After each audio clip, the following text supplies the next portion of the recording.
Every dress shirt hanging in a department store looks, at first glance, exactly like the one next to it. Same collar, same buttons, same white fabric catching the fluorescent light. The industry spends enormous amounts of money ensuring that's precisely what you see, because the moment you understand what separates a shirt that costs $6 to make from one that costs $60, the entire pricing structure of men's fashion stops making sense. That structure is built on 7 distinct levels. And the single variable that moves a shirt from the bottom tier to the top is not the brand name on the label, not the country of origin stitched into the seam, and not the price on the tag. It is the yarn count inside the fabric, the interlining inside the collar, and the method used to sew every seam. None of that is printed anywhere on the hang tag. The industry has no reason to tell you. We do. Here is every level, from the fast fashion polyester blend sitting on an H&M folding table to the hand-cut bespoke shirt made to your exact measurements in Gloucester, England. From the outside, it functions as a shirt. It buttons up. It has a collar. Under certain lighting, it can pass for something that costs more. But the construction inside tells a completely different story. The fabric is the first signal. Fast fashion shirts are almost always made from a polyester-cotton blend, typically 60% polyester, 40% cotton, or in some cases, pure polyester marketed as performance fabric. The yarn counts in these fabrics sit between 30s and 50s, meaning the individual threads are thick, short staple fibers that are prone to pilling after a handful of washes. Short staple fibers have more break points in the yarn structure, which means more loose fiber ends poking through the surface.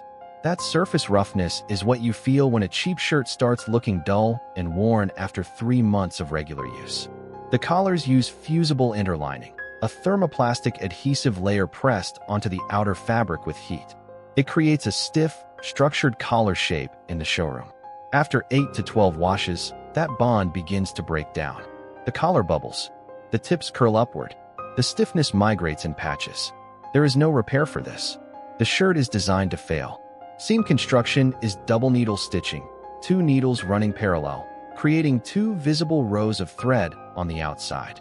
Double needle stitching uses a chain stitch rather than a lock stitch, making it more prone to unraveling if a single thread breaks. Stitch density runs between 6 and 8 stitches per inch, low enough that the seam has minimal resistance to a day's movement. The gross margin on a $30 fast fashion shirt sits above 50%. That $30 shirt cost under $4 to produce. The rest is absorbed by store rent, advertising, and the margin that funds the entire fast fashion business model. This is where most men in the market spend most of their time. These shirts look like a genuine upgrade from fast fashion. They are built on many of the same fundamental shortcuts. The fabric is typically 100% cotton poplin, a plain weave with a smooth, flat surface. But the yarn count sits between 40s and 60s, single ply, meaning 1 thread rather than 2 twisted together. Single ply fabric at this count is cheaper to produce. While it feels smoother than a polyester blend on day 1, the lifespan is not dramatically different. A 40s single ply poplin shirt from a mid-market brand is not engineered for longevity. It is engineered to survive the return window. The collar interlining is still fused. Fused interlinings dominate the global shirt market at every level below bespoke, for the simple reason that fusing is faster and cheaper than sewing. What changes between level 1 and level 2 is the quality of the adhesive and the weight of the fusible material, both of which affect how long the bond holds. In a level 1 shirt, collar failure can happen within a year. In a level 2 branded shirt, it typically takes 2 to 4 years, depending on washing frequency. Seam construction moves up to single needle stitching in some cases, but not all. Single needle uses a lock stitch, where 2 threads interlock at every stitch point, producing a seam that won't unravel if a single thread breaks and won't pucker through repeated washing. Most men cannot see this distinction with the naked eye. That invisibility is what makes it commercially irrelevant to most brands at this level. PVH's own financial disclosures for fiscal year 2024 show a gross margin of approximately 57% across their Calvin Klein and Tommy Hilfiger lines.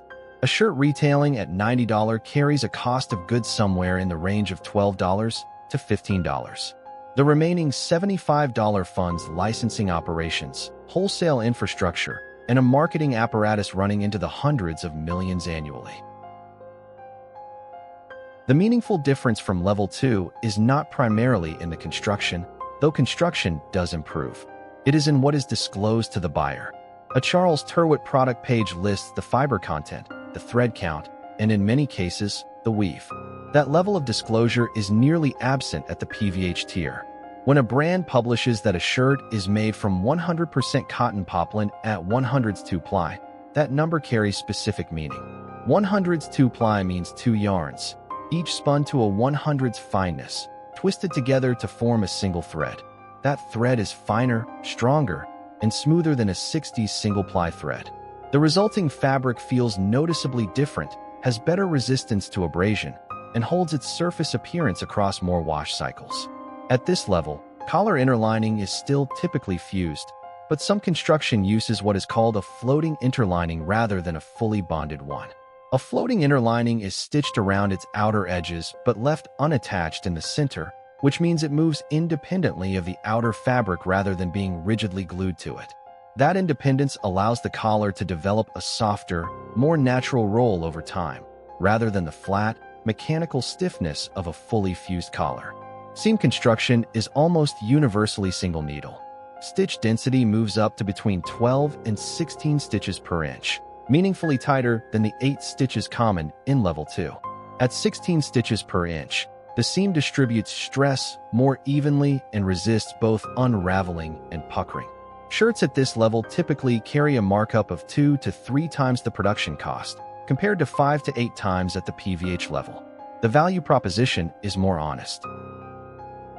This is where the fabric supply chain changes, and that change is verifiable. At levels 1 through 3, shirting fabric is sourced primarily from mills in China, India, and Pakistan, all of which produce competent fabric in large volumes. At level 4, the fabric typically comes from specific mills in Switzerland and Italy. Those origins matter because the best-regarded shirting mills in the world operate in these regions. The Swiss mills of Alumo and the Italian mills of Albini and Canclini produce fabrics using long staple and extra long staple cotton, often sourced from Egypt, Peru, and Barbados. Woven at thread counts between 100s and 140s 2-ply construction. At 140s 2-ply, the yarn is finer than anything found in a department store shirt. The resulting fabric has an immediately apparent surface smoothness, a drape that responds to body movement differently than tightly woven flat fabrics, and a laundering behavior where repeated washing actually improves the hand feel rather than degrading it. The construction also changes at the collar. Some makers at this price point begin to use a sewn-in floating interlining rather than a fused one, meaning the collar structure is held by stitching, not heat and adhesive. A sewn-in floating collar interlining does not bubble. It does not crack. It does not fail through hydrolysis or dry cleaning solvents. It softens gradually with wear and develops a natural roll that no fused collar can replicate. Stitch density reaches 16 to 18 stitches per inch. Buttons shift from plastic to Carozo, a material derived from the tagua nut, denser, more resistant to heat damage from ironing, with a surface depth that registers differently from polished plastic. None of these details are visible at retail distance. They are the construction choices that show up in the behavior of the shirt over 3 to 5 years of regular wear. This tier marks the structural boundary between shirts designed for an average body and shirts patterned to an individual one. The distinction sounds cosmetic. It is not. The fit of a dress shirt, how the collar sits relative to the neck, where the sleeve pitch falls at the shoulder, how the back yoke distributes across the shoulders when you raise your arms, is determined entirely by the pattern. A ready-to-wear shirt is cut from a pattern designed to fit the statistical average of a size. A made-to-measure shirt is cut from a pattern adjusted to your specific measurements. For most men, that adjustment is the single largest quality improvement available at any price. A made-to-measure shirt in a 100s 2-ply poplin from an Italian mill will outperform a ready-to-wear shirt in 140 Sea Island cotton from a Swiss mill, because fit governs how a shirt looks and feels in motion, and no fabric upgrade compensates for a collar that gaps, a chest that pulls, or a sleeve that twists.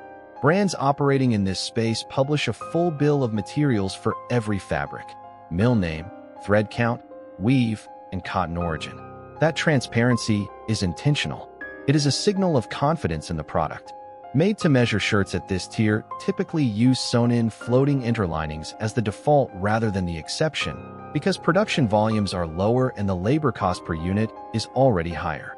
A floating collar sewn at 18 stitches per inch from a properly weighted interlining will maintain its shape across a decade of weekly wear, without the adhesive failure that limits the lifespan of fused collars. Jermyn Street in London's St. James's district is the geographic center of high-end English shirt making, a tradition continuous since the early 19th century. The makers here operate a production model that is neither fully bespoke nor conventionally mass-produced. Their ready-to-wear shirts are handcrafted in small runs at controlled facilities. Turnbull and Asser produces their shirts at a workroom in Gloucester, England that has been in continuous operation for generations. Fabric sourcing is documented with a specificity that does not exist at lower tiers. Turnbull and Asser's ready-to-wear shirts list Thomas Mason, Albini, and Alumo as sourcing partners. These are not generic mill names. Thomas Mason, a Coton Officio Albini Group mill in operation since 1796, produces fabrics from long staple Egyptian and Peruvian cotton at thread counts running from 80s 2-ply for casual Oxford cloths up to 170s 2-ply for their finest formal shirtings. The construction gap from level 5 becomes measurable here. Turnbull and Asser's standard stitch density is approximately 19 stitches per inch, documented in their product materials. The collar construction uses bias-cut floating interlinings, cut on the diagonal of the fabric grain, which allows the interlining to flex with the fabric rather than fighting against it. Hand-sewn 5-sided gussets at the side seams reinforce the stress point where the shirt body meets the hem, a detail that appears in no mass-produced garment. Buttons are mother of pearl, sourced specifically for visual depth and heat resistance. At $400, the cost per wear math changes the conversation entirely. A Turnbull and Asser shirt maintained properly can remain a structurally sound garment for 20 years. At 50 annual wearings over 20 years, the cost per wearing falls below 40 cents. A department store shirt at $80 that lasts 3 years at the same frequency costs 53 cents per wearing and requires replacement every few cycles. Every few cycles. The recollaring and recuffing service Turnbull and Asser offers. This is the top of the hierarchy, and where the information gap between what you pay and what you receive is, for the first time, fully resolved. A bespoke shirt begins not with a pattern, but with a paper draft. The Jermyn Street and Neapolitan shirt-making traditions both cut a paper pattern from scratch, using between 18 and 24 body measurements, accounting for posture, shoulder asymmetry, arm length differential, and the specific way your neck sits relative to your collarbone. That pattern is used to cut a sample shirt, which you wear through several launderings before final adjustments are made to account for fabric shrinkage and how the garment settles to your body.